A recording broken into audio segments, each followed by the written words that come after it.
నదీ జలాల పంపిణీ రాష్ట్రంలోని సాగునీటి ప్రాజెక్టుల ప్రస్తుత స్థితిగతులపై ఇవాళ BRS power point presentation ఇవ్వనుంది.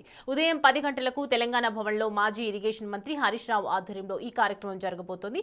Congress ప్రభుత్వం అధికారంలోకి వచ్చిన తర్వాత నీటి ప్రాజెక్టుల విషయంలో అనుసరిస్తున్న వైఖరిని, పొరుగు రాష్ట్రం ఏపీ చేస్తున్న జల దోపిడిని ఈ ప్రెజెంటేషన్ ద్వారా ఎండగట్టాలని పార్టీ నిర్ణయించింది. పార్టీ అధినేత కేసీఆర్ సూచన మేరకు హరీష్ ఈ బాధ్యతను తీసుకున్నారు.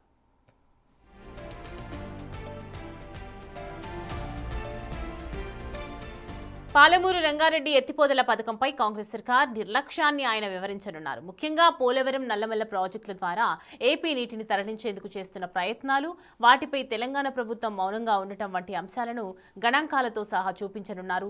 కాంగ్రెస్ అధికారంలోకి వచ్చి 2 ఏళ్లు కావస్తున్నా కొత్త ప్రాజెక్టును పూర్తి చేయలేదని, పాలమూరు రంగారెడ్డి డీపీఆర్ వెనక్కి వచ్చినా తిరిగి పంపలేదని బీఆర్ఎస్ ఆరోపిస్తోంది. ఎస్ఎల్బీసీలో జాప్యం, 1 ఎకరాకు కూడా కొత్తగా నీరు ఇవ్వకపోవడం వంటి అంశాలను క్షేత్రస్థాయిలో ప్రజల్లోకి తీసుకువెళ్లేందుకు ఈ పీపీటీని వేదికగా చేసుకున్నారు. ఈ కార్యక్రమంలో పార్టీ ఎమ్మెల్యేలు, ఎమ్మెల్సీలు, మాజీ ప్రజాప్రతినిధులు పాల్గొననున్నారు.